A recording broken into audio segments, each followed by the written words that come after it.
Boy, there's some more examples that make you wonder if the world has totally lost its mind.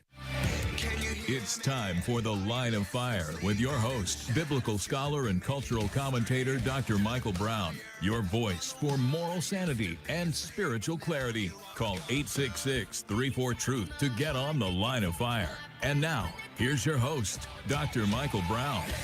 Thank you so much for joining us on today's broadcast, Michael Brown. As always, delighted to have this great opportunity with you.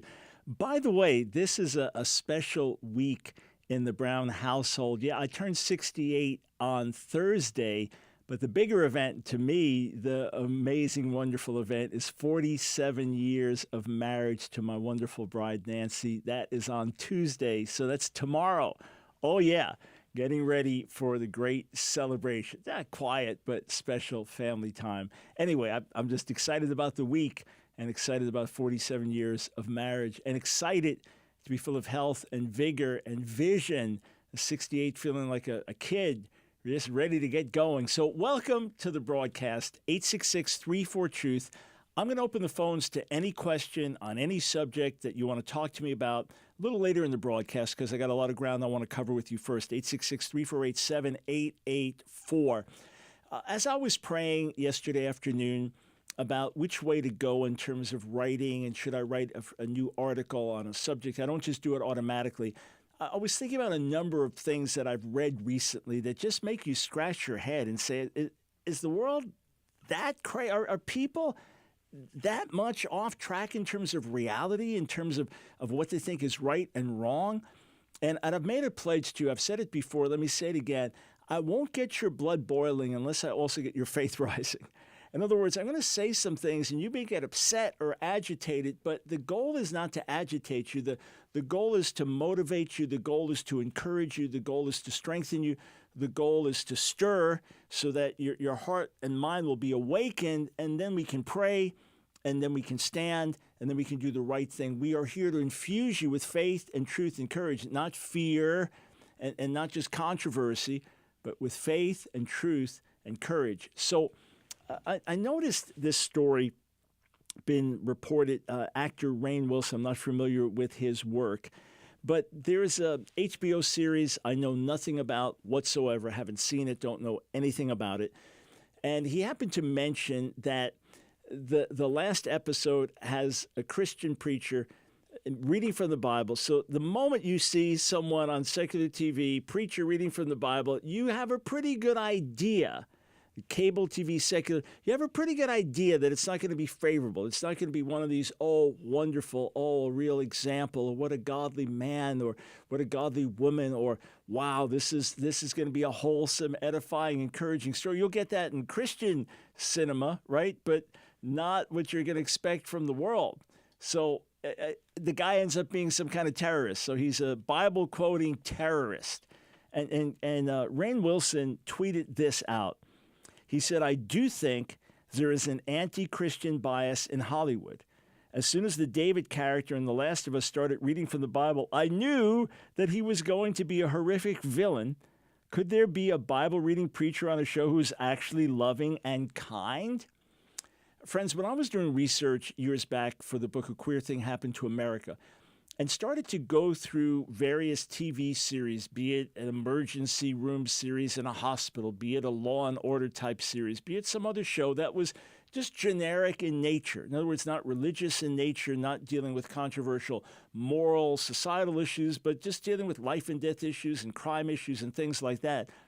I was amazed to see, and how many of these shows, could be a show about the president or something like that, and how many of these shows, there were certain narratives weaved in, anti-Christian narratives weaved in, pro-LGBTQ perspectives weaved in, and how consistently, if you had a Christian character of some prominence, the person was a hypocrite, the person was living a double life, the person was guilty of something or other, the person was hard-hearted and cruel, and the child that was very different, that was kind of the hero versus the parent who was this bigoted Christian person. I was amazed at how just talking points were weaved in. And you might say, well, the people that weave them in believe them. I understand. In other words, that's their point of view, and that's why they're speaking of the point of view. The scriptures say that you're of the world. Jesus says it, and therefore you speak of the world. So that's fully understandable. I'm not surprised that Hollywood is worldly and worldly people are putting out worldly movies and worldly TV shows. I'm just surprised sometimes by the degree that a clear agenda is woven right through the show with a clear message. And I remember as I was doing research for this, I think I was watching one time an episode of Law and Order, and it was dealing with, quote, conversion therapy and demonizing everything having to do with someone saying, hey, I'm not at home with my same-sex attraction. I want to change. And you had a Christian guy involved. And, of course, he ends up either murdering somebody or complicit in somebody. That's just horrific.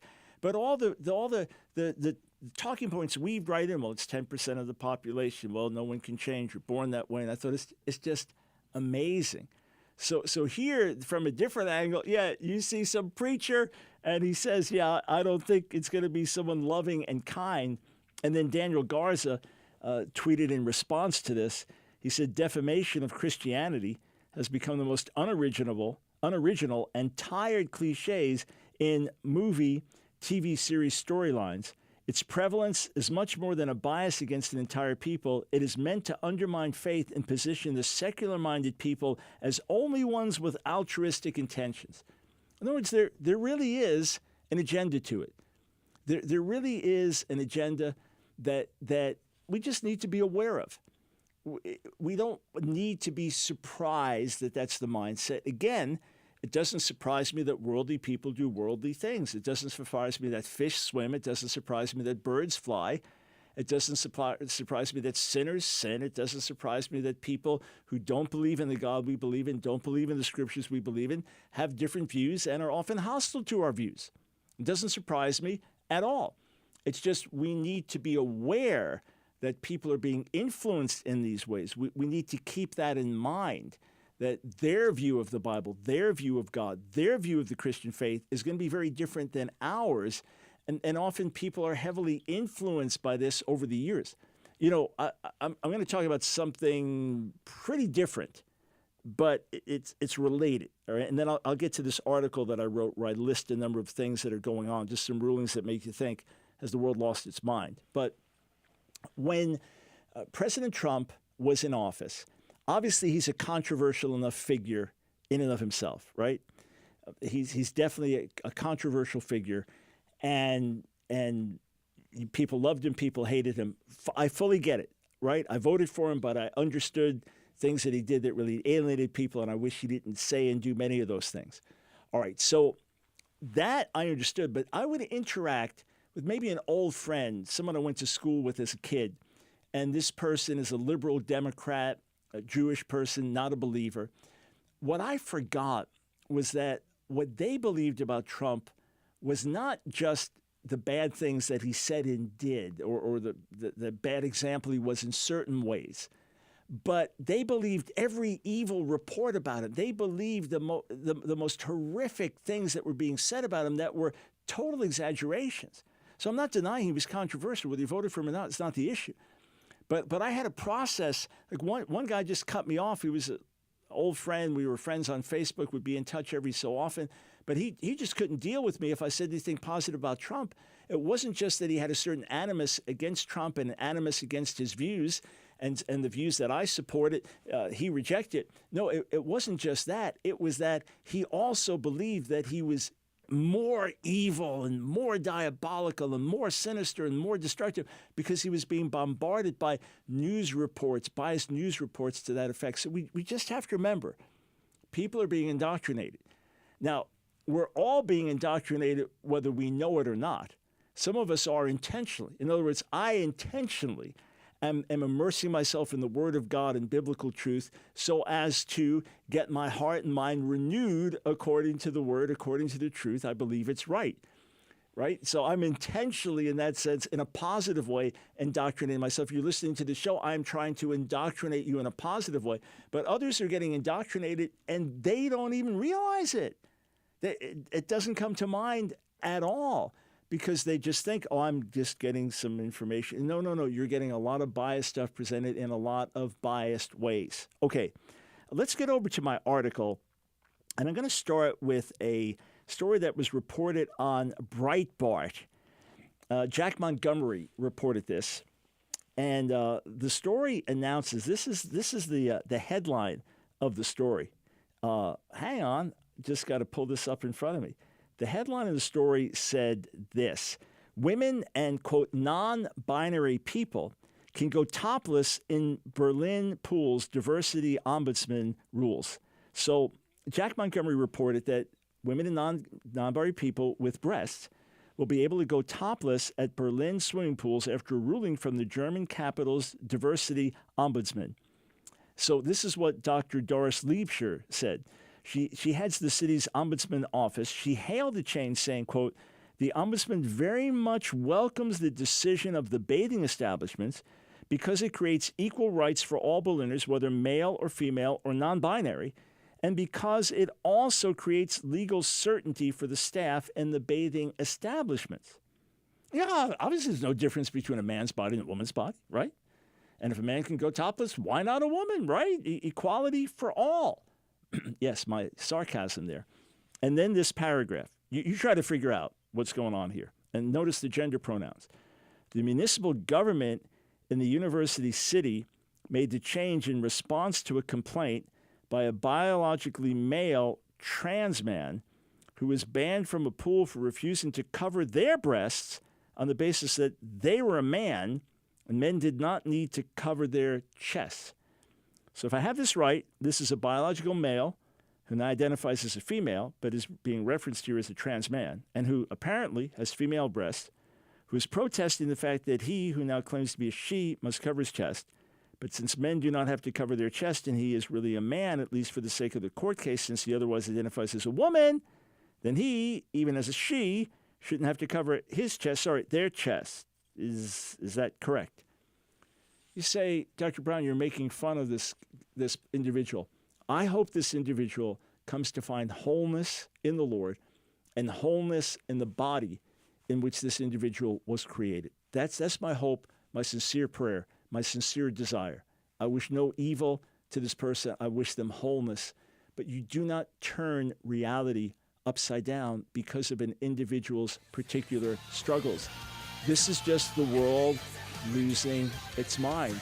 If the church doesn't speak a clear word of sanity and clarity, who will?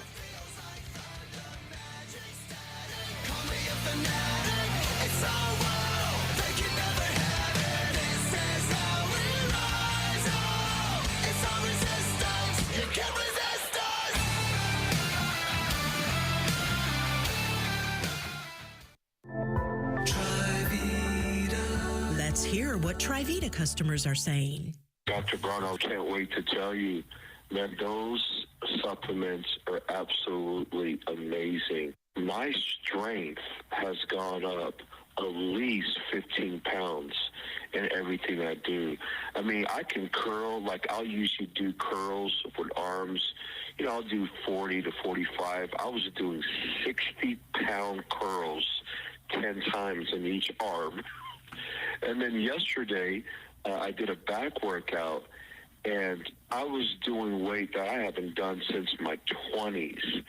And I usually ride my bike to the gym. It's about a 10, 12-minute bike ride. And then on the way back, after I've done my weight training, you know, I ride back, but I'm huffing and puffing.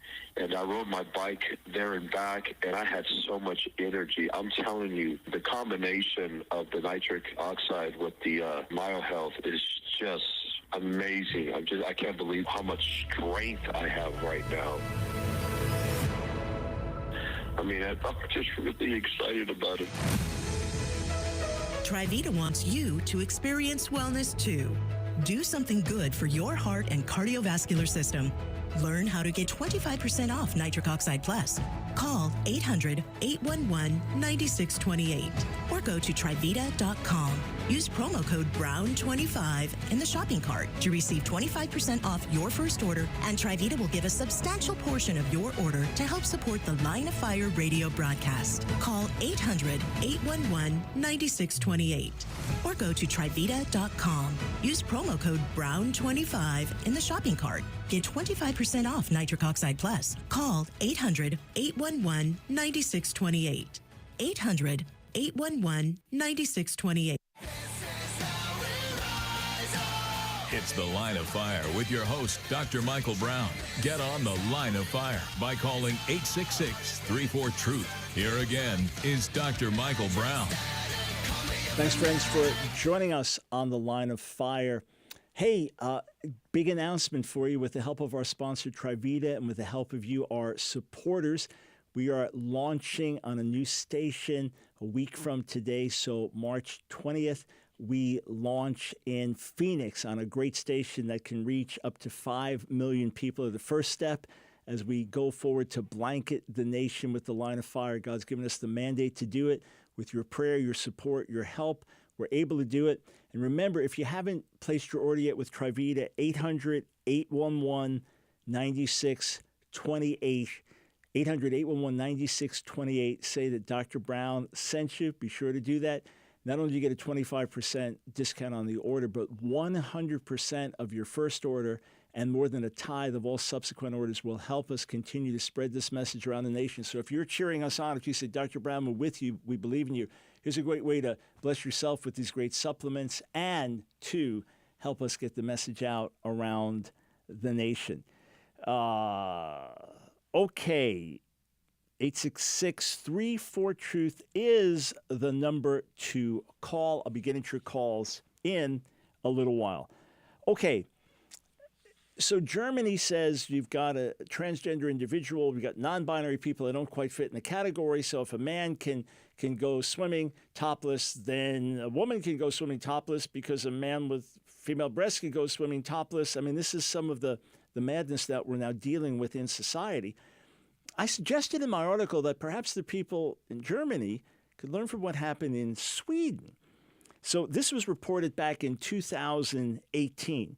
All right, so this is a few years ago that this happened. Sweden, voyeurs flocked to newly gender-neutral swimming pool to stare at naked women. So here's the article.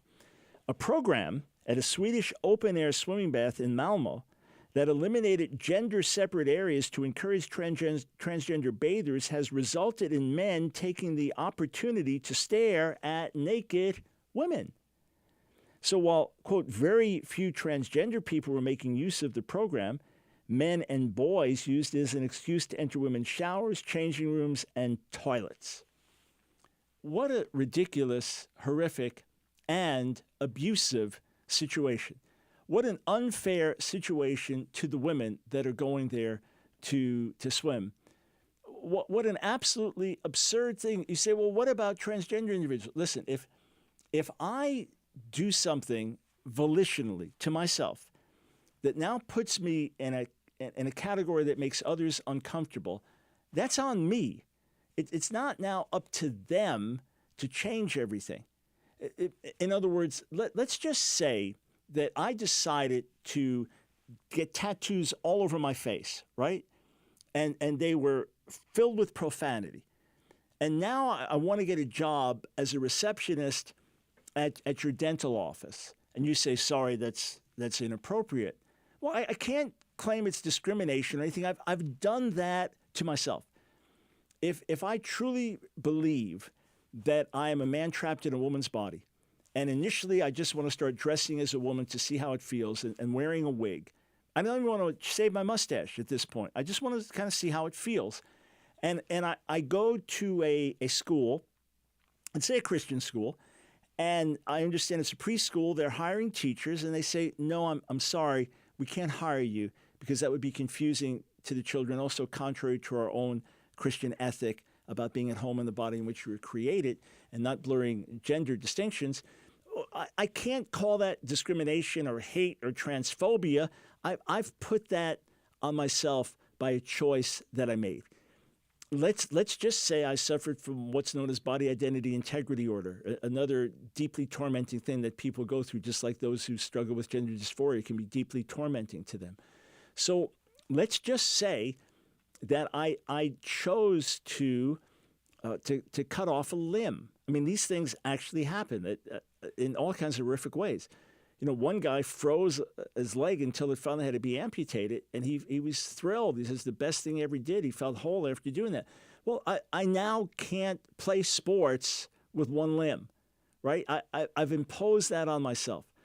So if someone is now identifying differently, and now here is someone that has female breasts and wants to walk around as a man topless. No, sorry, you can't do that because you've made that change and it now puts you in another category. All right, so how about this?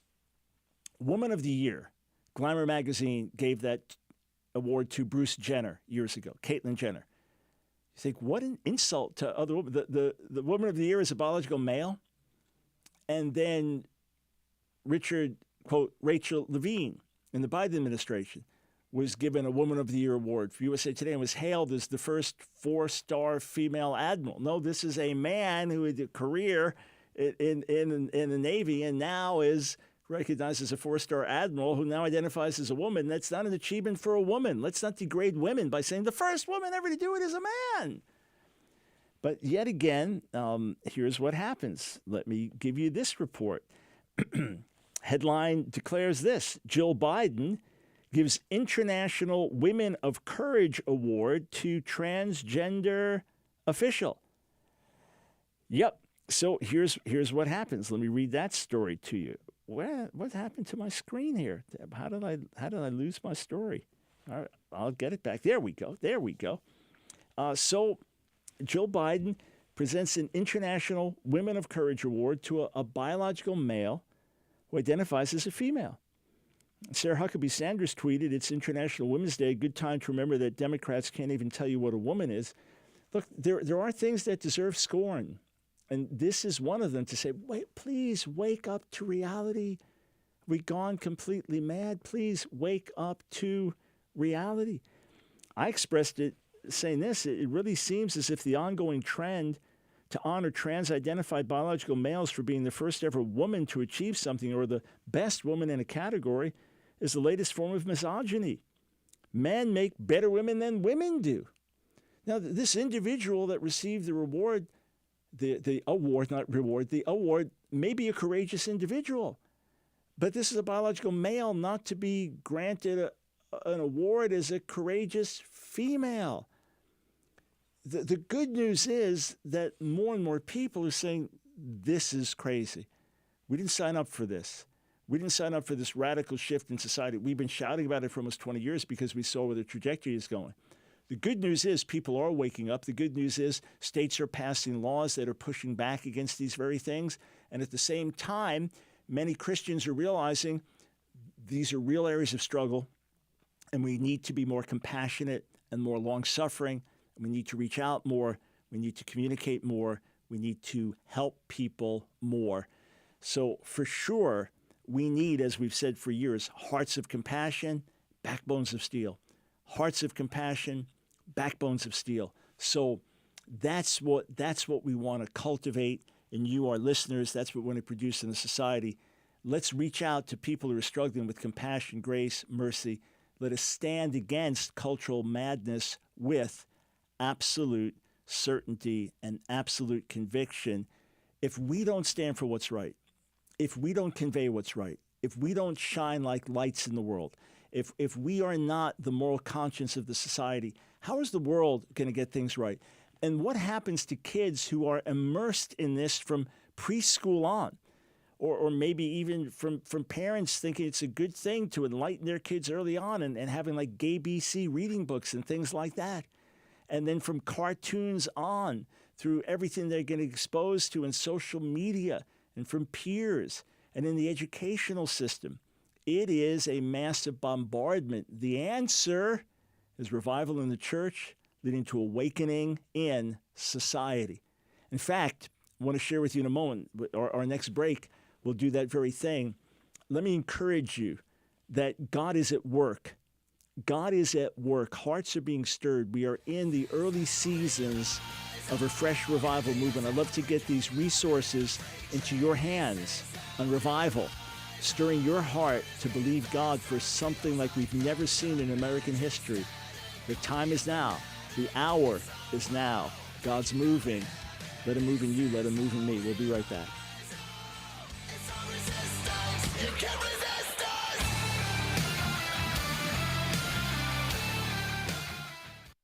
Hey, friends, Michael Brown here. You know, it seems the whole country now is talking about revival. Could it be that a fresh wave of revival is here? And friends, I've said for decades, without a fresh wave of revival in the church and awakening in society, it's over for America as we know it. And that's why I wrote the book, Revival or We Die. A Great Awakening is Our Only Hope. Friends, when you read this book, it won't just give you a vision of what revival can do in society, in the church, but in your own heart, in your own life. It'll light a fresh fire in you. It'll ignite something in you, a hunger, a desire, a vision of what God can do through a yielded life. Revival or we die. I even have a whole chapter where I share intimate, open prayers I've prayed to God, even in recent years, to ignite afresh a first love in me. I believe as you read it, something will be ignited within you as well. But you know, whenever revival comes, there's controversy. And that's why I wrote the Revival Answer book. I wrote it in the midst of the Brownsboro revival, answering the many honest questions. Is there too much emotion? What about shaking? What about falling? What about unusual things that happen in revival? And can we really expect revival in the last days, or will things only get worse? When you order this hardcover edition of Revival or We Die, I want to give you this book, the Revival Answer book, 300-page book. I want to give it to you absolutely free. So here's the number to call, 1-800-538-5275. That's 1-800-538-5275. Or go to AskDrBrown.org. Just click on Shop. And when you do, you'll see the special offer. The hardcover edition of Revival or We Die, A Great Awakening is Our Only Hope, along with the Revival Answer book is our free gift to you when you order. One more time, the number to call, 1-800-538-5275. The time for revival is now. It's The Line of Fire with your host, Dr. Michael Brown. Get on The Line of Fire by calling 866-34-TRUTH. Here again is Dr. Michael Brown. Dear friends, let us know as you read these revival books if they're ministering to you. I really believe your heart will be stirred. I believe your faith will rise. I believe your vision will rise. I believe you'll see it's not too late. God's done radical things in the past. God's shaken things up in the past. God's changed things in the past. Why not now? Why not now? If you've seen the Jesus Revolution movie, which I haven't yet, but still hope to soon, I may just have to wait till it live streams. But if you've seen the Jesus Revolution movie, then you know at times when it seems dark, when it seems impossible, when it seems hopeless, that's often when God moves the most powerfully. Why not now? Great revivals in the past have come. The prayer revival that swept America 1857, 1858. James Edmund Orr said in the years leading up to that, atheism was on the rise, sexual immorality was on the rise, witchcraft was on the rise. Yeah, all this was happening, and then revival came. Revival comes in times of crisis. Revival comes in times of darkness. Revival comes when there is no other solution. Revival is not one option among several. We could have a new church program, we could implement this new strategy, or have revival. No, revival comes because that's the only hope. Hence the title of the book, Revival or We Die. So grab hold of that book, and then you get absolutely free the Revival Answer book, which you'll find super eye-opening and really interesting. 800-538-5275 to order. Or again, you can go to our website, AskDrBrown.org, and just click on Shop. 866-34-TRUTH. I'm going to take some calls and then get back to a couple of more examples of the world losing its mind to underscore the fact that it really is revival or we die. God is moving, but we've got to understand the urgency of the hour. I don't talk about these things to mock those who struggle, God forbid. I don't talk about this to denigrate people who've had sex change surgery or on hormones or to stop the onset of puberty. My heart goes out to such individuals. Jesus died for you the same as he died for me. We're all created in the image of God and all in need of his mercy and redemption. I say these things because there is a social aspect to it, because there is an aspect in terms of how it affects our society, how it affects this next generation. and it's critical that we address these things. And these are issues in families and churches. It's just the reality. It's the world in which we live. All right, let us go to Michael in Raleigh, North Carolina. Welcome to the Line of Fire. Hey, Dr. Brown. Hey. Well, I got a little bit of a question. Yeah. I saw an interview with you and Harry Rabbi Rosenberg, I believe his name was. Oh, yeah. Some years back we did it when I was in Israel. Yes, first time I met him. Absolutely, yeah. Yes, sir. And I heard you mention or reference the tribe, the Igbo tribe, I believe it was, as being a lost tribe of Israel. Yeah, potentially. In other words, Harry Rosenberg, I think his first name was Harry, he's looking at potential Israelites in lots of different places. And, even, the Pashtun people in Afghanistan, some of whom became Taliban, it's kind of wild to even countenance that based on rights, traditions they have going back. In other words, that as the 10 tribes were scattered around the world, that they then intermingled with others and then maybe ultimately converted to Islam or went this way or that way, but they preserved certain traditions showing their ancestry. They still circumcised on the 8th day or followed rabbinic kosher or did other things like that. So the Igbo people in Africa, that's one that's commonly pointed to because of certain traditions that they have that would potentially tie them back to a lost tribe of Israel. The black Hebrew Israelites or the Hebrew Israelites that use this chart that tries to connect all these people, that's completely bogus. There's zero evidence for that. I'll be having a major debate on that, God willing, a week from Thursday, so March 23rd. But for sure, there are African Jews or African Israelites, some of whom apparently came over during slave trade as well. There's one estimate that says there are as many as 200,000 African Americans actually of Israelite heritage or Jewish heritage in America today. But for sure, you have these different groups. The Lemba tribe, the Falashas in Ethiopia, definitely have an ancient Israelite connection. Okay, so they will pretty much be like converts. Well, no, yes and no. Let me explain. In other words, let's say among the Lemba, right? The Lemba are very strict in terms of the men must maintain their pedigree, so they will not have a man coming from the outside, but they could marry a woman who converts and becomes part of them. So let's just say that as the Jewish people scatter around the world, like, okay, I'm white-skinned, I'm Jewish, but the original Israelites weren't white-skinned, right? So where did the white skin come from? So let's say Jewish men, Israelite men move into a new area, right? And now some of the women convert to Judaism and intermarry. Well, as this happens over a long enough period of time with enough native people intermarrying, you're going to have Jews who look like Indians, Jews who look like Chinese, Jews who look like Africans, Jews who look like Caucasians. So there's conversion into and then intermarriage because of that. So, and then when it happens long enough, you're going to look like the people where you live. Okay. That makes more sense to me now. Yeah. So in other words, there's some literal Jewish blood that can be traced back. You can trace it back by DNA, right? I can trace back by DNA back to the Middle East. Lemba Jews can trace back by DNA back to the Middle East. So this is there is that actual descent with people marrying in, converting and then marrying in.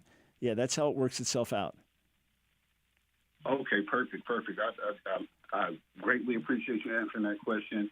And this is your perspective on the Igbo tribe, or is this a lot of what? No, I think it's pretty widely recognized that there's some Israelite connection with the Igbo people.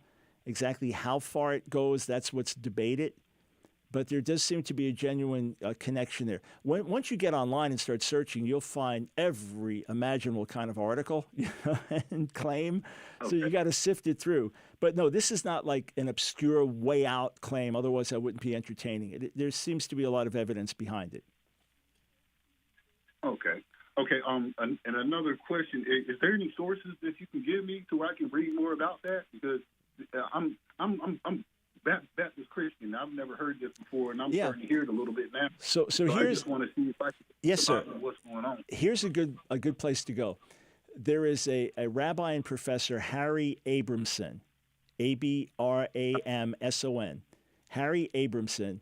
He's got a lot of he's written books. He's a highly regarded professor, but he's got some really easy to follow YouTube videos where he gets in depth but gives you a lot of good background. So if you type in Harry Abramson, African Jews, that'll be a good place to start, okay? Okay, Harry Abramson, Abramson, Abramson, Harry Abramson, African Jews.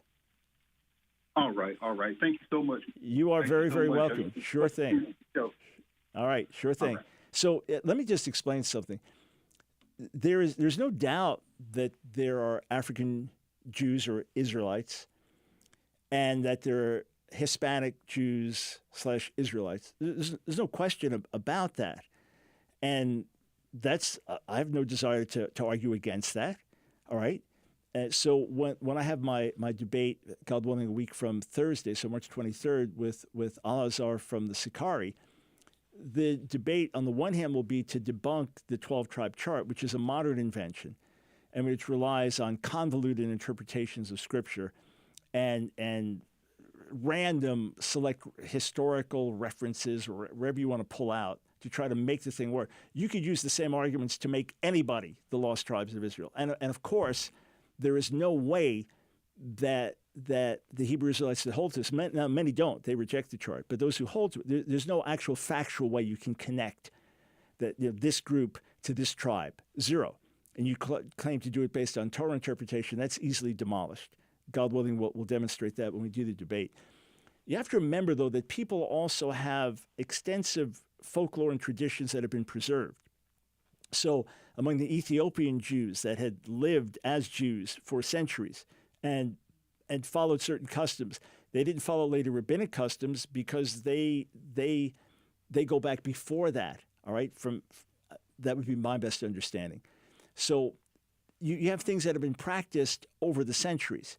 You have traditions that have been passed down. And then with that, if you can add in DNA testing or other things like that, or other historical records, it's not just that people just pop up out of the blue.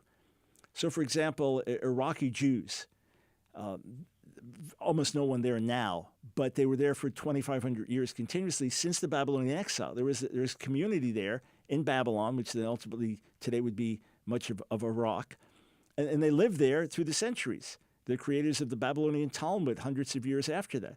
But they went into exile. They never came out of exile. So you've got all the history and all the tradition and generations after generations after generations after generations. It's preserved. It's not like there's somebody appears somewhere and says, we're the real Jews or we're the real Israelites.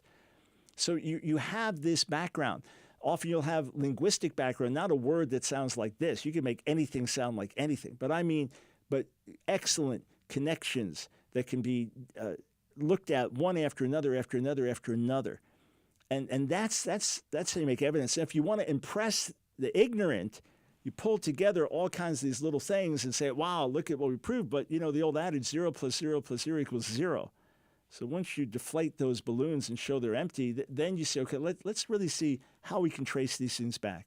What are the best ways that we can trace them back? Let's go to our buddy Jeff in Maryland. Welcome back to the Line of Fire. Hey, Mike, or Dr. Brown.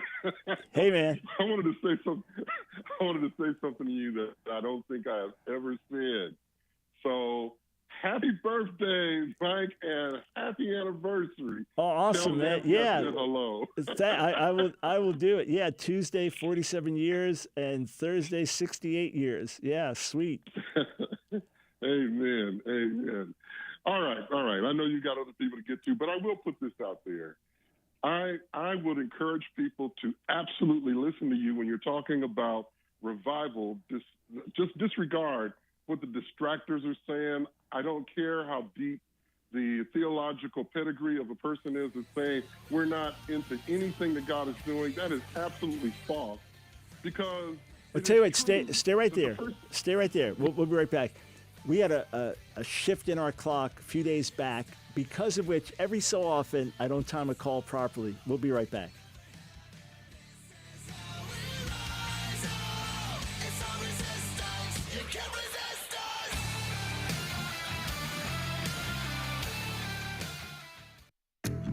Chronic inflammation is the greatest health threat to humanity. Infections, injuries, toxins, poor diet, and chronic stress can attack your immune system and lead to chronic inflammation. But now there's a solution you can fight this dangerous silent killer with: Nopalea. Made from the superfruit of the Nepal cactus, containing a unique group of bioflavonoids clinically shown to reduce chronic inflammation. In a random, double-blind, placebo-controlled study, it showed a reduction of elevated at-risk C-reactive protein levels, resulting in an improvement in range of motion in the back, neck, and joints, and an overall improvement in the quality of life. Nopalea has helped thousands of people by lowering levels of chronic inflammation.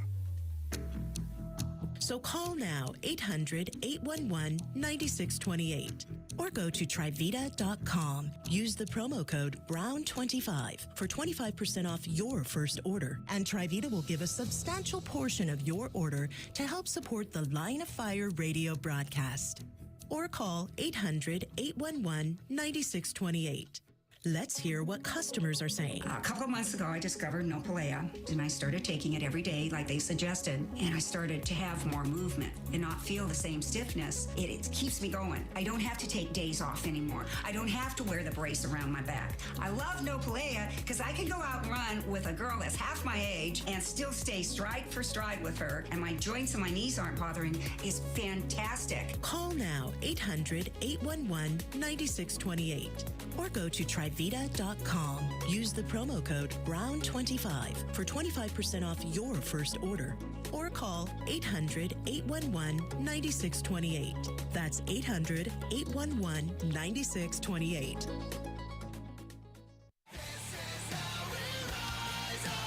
It's The Line of Fire with your host, Dr. Michael Brown. Get on The Line of Fire by calling 866-34-TRUTH. Here again is Dr. Michael Brown. Thanks, friends, for joining us on The Line of Fire. All right, let's get back to our friend Jeff. Yes, so you were saying about revival to focus on what God's doing and not listen to the detractors or those that are speaking against revival. So go ahead, back to you.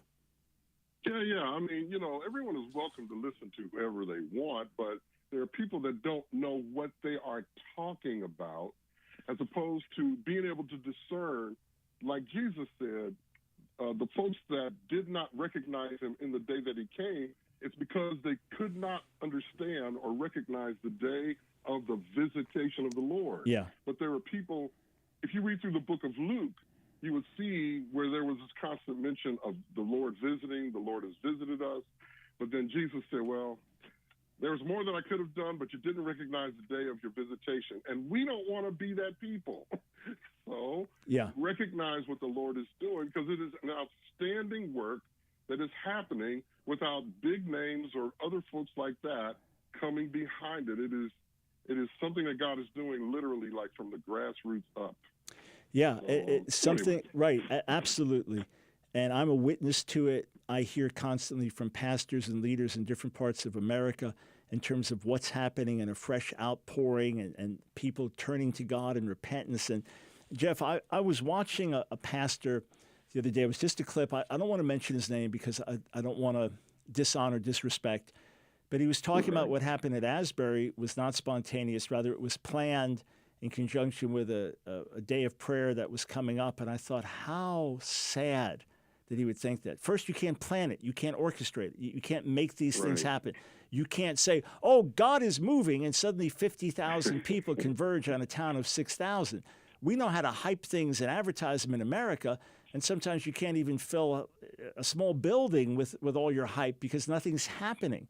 And when it's so low key and there are no well-known people involved, and outwardly it's nothing exciting, you don't get people flocking coming. And even the meeting itself, that's not how you plan it. That's not how you launch the thing. I mean, just a nondescript chapel service, nondescript singing, nondescript message, a few people staying behind, someone confessing sin, and next thing the thing bursts. So it's very sad that people would believe these things and not recognize what God is doing. Hey, blessings to Adrian and the family. 866-34-TRUTH. Before I go back to the phones, let me just finish out the article that I was sharing with you. How about this court ruling? Just talking about the insanity of the world. And another reason why we must have revival in the church that gets the church living right, acting right, which then spreads to evangelism in the world and then conversions and awakening and opening of eyes. That's the only way America is going to be changed. Yes, politics is important, other things are important, but they're way, way, way, way, way down in importance compared to a sweeping revival that will change the church and change the culture. Revival leading to an awakening. That's why the subtitle of Revival or We Die is a Great Awakening is our only hope. So here's a report on National Review, and this is Ari Bloff reporting. This is a few days back, but I just put it together in one article. USA Powerlifting must allow male athletes to compete against females, Minnesota court rules. Yep. So, as the article states, a Minnesota state court has ruled that USA Powerlifting must permit transgender athletes to compete. Transgender powerlifter J.C. Cooper, a man who identifies as female, sued in state court in 2021 after USA Powerlifting sex segregation policy barred him from competing against women. The court found that the organization's policy violated state anti-discrimination law. Indeed, the district court's ruling compels USA Powerlifting to, quote, cease and desist from all unfair discriminatory practices and permits the body 2 weeks to comply. The order paves the way for individuals to compete in divisions based on their gender identity, not biological sex. So you can be a man, 6'4", and 250 pounds or 290 pounds in a heavyweight weightlifting division. Let's say there's no limit in terms of upward weight. Sure, you've got to have your testosterone levels reduced, but you are still biologically stronger, bigger, bone structure, everything, than a woman.